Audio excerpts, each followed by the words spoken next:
Press the bell icon on the YouTube app and never miss another update. नमस्कार प्रिय विद्यार्थियों, स्वागत है आपका वीकेएस फिजिक्स एकेडमी में।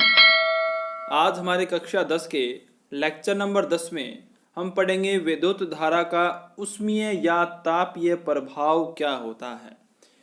हीट या टेम्परेचर इसका है thermal effect of electric current. क्या होता है, विद्युत धारा को हमने पढ़ा। किसी चालक तार के अंदर से जब विद्युत धारा प्रवाहित होती है तो तार हमने देखे हैं कि गर्म हो जाते हैं, या कोई भी वस्तु जो है, कोई भी उपकरण है जो इलेक्ट्रिसिटी से कनेक्ट होता है वो गर्म हो जाता है। ऐसा क्यों होता है, इसके बारे में हम अध्ययन करेंगे। तो जैसा कि मैंने आपको पहले भी बताया था कि हमारे पास एक चालक तार है और उसको हमने एक बैटरी से जोड़ दिया। बैटरी जो होती है उसके अंदर रासायनिक क्रियाएं होती है, उसके अंदर कुछ सॉल्यूशंस होते हैं, तो उनमें रासायनिक क्रिया होती है और रासायनिक क्रिया के कारण बैटरी जो है वो रासायनिक ऊर्जा को क्या करती है, विद्युत ऊर्जा के अंदर बदलती है और इससे इलेक्ट्रिक करंट का फ्लो होता है जो प्लस से माइनस की ओर होता है, हम जानते हैं। फिर मैंने आपको ये भी बताया था कि जो कोई कंडक्टर है, चालक आपका है, वो क्या करता है, उस चालक के अंदर फ्री इलेक्ट्रॉन होते हैं और बाकी उसके अंदर आयन परमाणु भी होते हैं।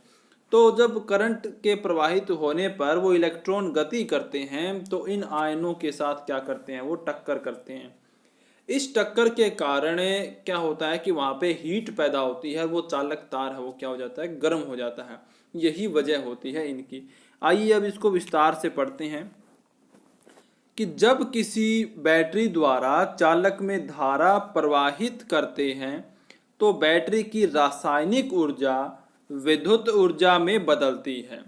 जो चालक में उपस्थित मुक्त इलेक्ट्रॉनों को, कोई भी कंडक्टर है उसमें फ्री इलेक्ट्रॉन होंगे, उनको गतिज ऊर्जा प्रदान करती है। गतिज ऊर्जा का मतलब है इलेक्ट्रॉन है वो गति करने लग जाते हैं, बैटरी के नेगेटिव वाले सिरे से प्लस वाले सिरे की तरफ जाने लगते हैं और धारा वो है प्लस सिरे से माइनस सिरे की ओर आने लगती है। लेकिन इन मुक्त इलेक्ट्रॉनों की परमाणुओं से, जो चालक के अंदर परमाणु होते हैं, आयन होते हैं, उनसे लगातार क्या होती है, टक्कर होती रहती है। उस टक्कर के कारण इनकी गतिज ऊर्जा में क्या होती है, हानि होती है।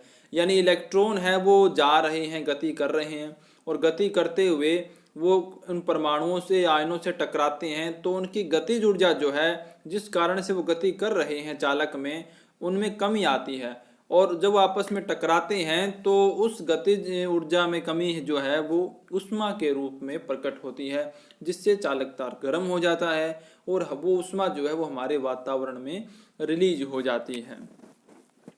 जिससे क्या होता है, चालक का ताप बढ़ जाता है। यानी जो आपके पास कंडक्टर है, जो वायर है, उसका टेम्परेचर बढ़ जाता है, जो ऊष्मीय ऊर्जा के रूप में वातावरण में प्रसारित होता है। यानी अपने आसपास के सराउंडिंग में वो प्रसारित होता रहता है। जब हम उसको टच करते हैं तो हमें महसूस होता है कि वो काफ़ी गर्म हो गया है, क्योंकि उसके अंदर करंट चल रही है, उसके अंदर गतिज ऊर्जा में कमी हो रही है। इलेक्ट्रॉन है वो उस चालक तार के जो अन्य परमाणु हैं, उसके जो आयन हैं, उनसे टक्कर कर रहे हैं, जिस वजह से गतिज ऊर्जा ऊष्मीय ऊर्जा के रूप में होती है, जिससे चालक तार का टेम्परेचर बढ़ जाता है। उस टेम्परेचर के बढ़ने से वो गर्म हो जाता है।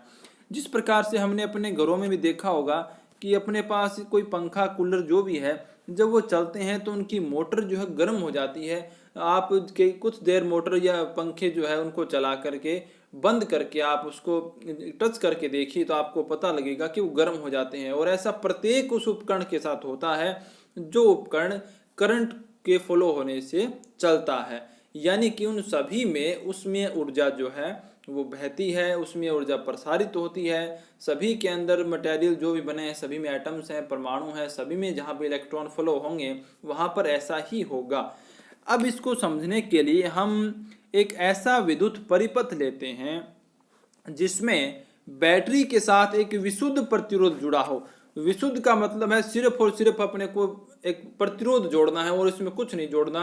एक हाई मान का प्रतिरोध, बहुत ज़्यादा मान का प्रतिरोध इसमें हम जोड़ते हैं तो क्या होता है, बैटरी की जो संपूर्ण ऊर्जा है, जितनी ऊर्जा बैटरी सर्किट को दे रही है, वो सारी ऊर्जा क्या हो जाती है, ऊष्मीय ऊर्जा के रूप में नष्ट हो जाती है। इसे आप विद्युत धारा का तापीय प्रभाव कहते हैं। यानी डेफिनेशन पूछी जाए कि विद्युत धारा का तापीय प्रभाव क्या है, तो आप ये कहेंगे अगर परिपथ में एक विशुद्ध प्रतिरोध बैटरी से जुड़ा हो तो बैटरी की संपूर्ण ऊर्जा ऊष्मा के रूप में नष्ट हो जाती है। इसे विद्युत धारा का तापीय प्रभाव कहते हैं। जैसे और ये प्रश्न भी पूछा जा सकता है कि विद्युत धारा के तापीय प्रभाव पर आधारित उपकरण कौन कौन से हैं, या आपको उपकरणों के नाम देके ये भी कहा जा सकता है कि ये कौन से प्रभाव पर काम करते हैं। तो प्रभाव होगा विद्युत धारा का तापीय प्रभाव। जैसे हीटर है, प्रेस है, गीजर है, रोड है आदि।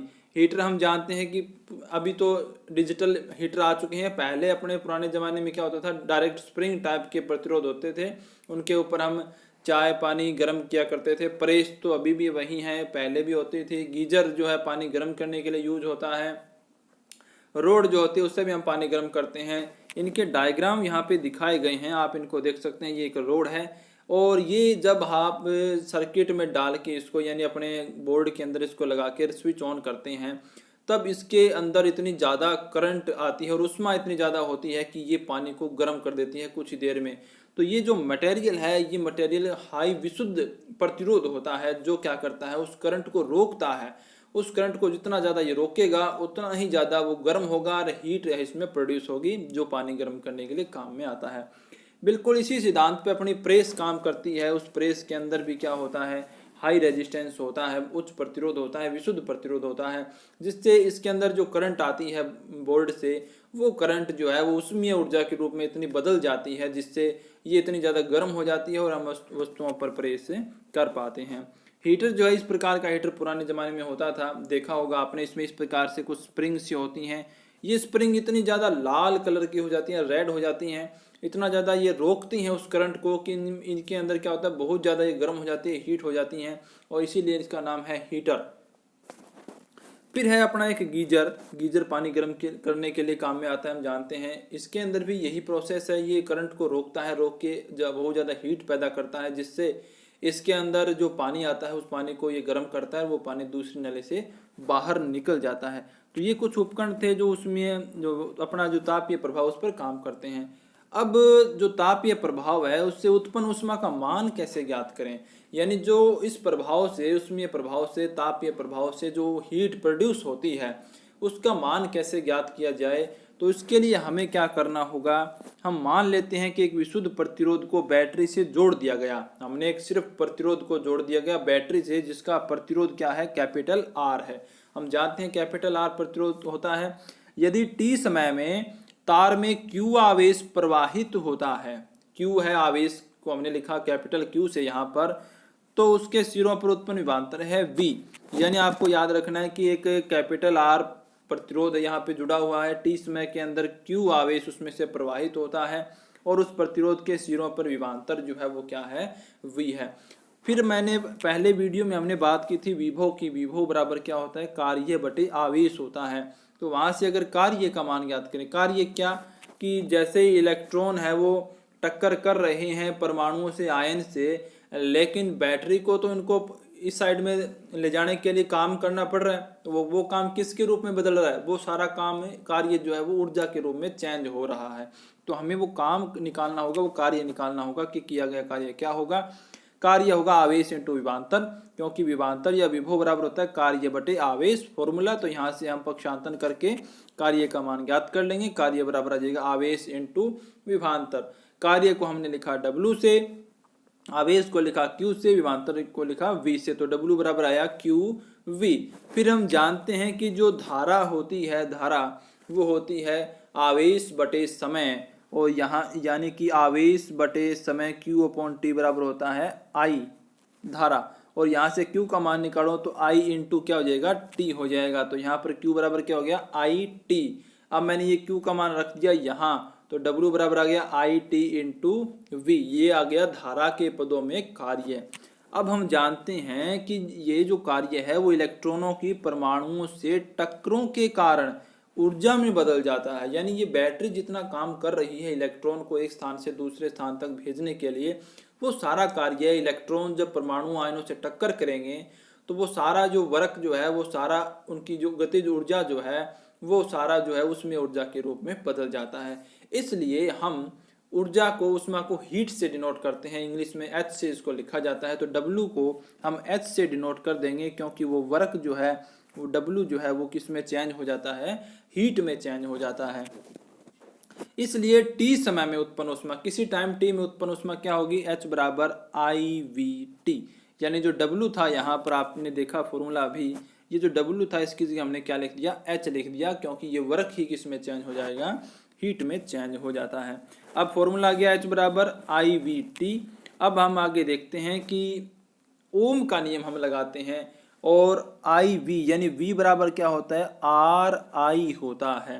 तो यहाँ पर अपने पास क्या था, यहाँ पर था V, क्योंकि H बराबर था IVT, तो VIT तो यहाँ पर है ही, V जो था उसकी जगह मैंने क्या लिख दिया, RI लिखा। अब यहाँ पर भी I है और यहाँ पर भी I है, यानी अपने पास दो I हो गए, तो I स्क्वायर हो गया, तो ये हो गया I स्क्वायर और RT, यानी H बराबर क्या फॉर्मूला बन गया, H बराबर बन गया I स्क्वायर RT। ये जो फॉर्मूला है H बराबर I स्क्वायर RT, इसमें जो हीट है वो धारा के वर्ग के समानुपाती है। हमें यहाँ से पता लगता है कि जो उत्पन्न ऊष्मा होगी वो तार में प्रवाहित धारा के क्या होगी, वर्ग के समानुपाती होगी, यानी H समानुपाती I स्क्वायर। इसका मतलब ये है कि जितनी ज़्यादा करंट हम उसमें प्रवाहित करेंगे तार में, उतनी ही ज़्यादा क्या होगी, हीट जो है वो पैदा होगी, ऊष्मा पैदा होगी। दूसरा हम अपना जो फॉर्मूला है वो है H समानुपाती R का, तो उत्पन्न ऊष्मा जो है प्रतिरोध के समानुपाती होती है, यानी H समानुपाती R। इसका मतलब है अगर प्रतिरोध बढ़ेगा तब उत्पन्न ऊष्मा जो है वो भी बढ़ जाएगी, यानी जितना ज़्यादा प्रतिरोध होगा उतना ही ज़्यादा हीट का मान होगा, उतनी ही ज़्यादा ऊष्मा जो है वो क्या होगी, प्रोड्यूस होगी। अब हमारे पास बचा टाइम के रिस्पेक्ट में, तो हमारे पास टाइम जो था वो भी समानुपाती था, तो उत्पन्न ऊष्मा प्रतिरोध में धारा प्रवाह के समय T के समानुपाती होती है, यानी H समानुपाती T। यानी अगर ज़्यादा टाइम तक करंट परिपथ के अंदर चल रही है, किसी तार में ज़्यादा समय तक धारा बह रही है, तो उसके अंदर हीट भी ज़्यादा होगी, यानी कि उसी टाइम के रिस्पेक्ट में वो तार उतना ही गर्म होता जाएगा। ये जो तीनों नियम है, इन तीनों नियमों को हम क्या कहते हैं, जूल के तापन नियम कहते हैं, यानी जूल नाम के वैज्ञानिक ने इनको बताया था, तो इन्हें जूल के तापन नियम कहते हैं। तीन नियम कौन से आपको पता लग गया होगा, H समानुपाती T पहला नियम ये कह सकते हैं आप, दूसरा H समानुपाती R, और तीसरा है H समानुपाती I स्क्वायर। ये तीन नियम है वो जूल के तापन नियम कहलाते हैं।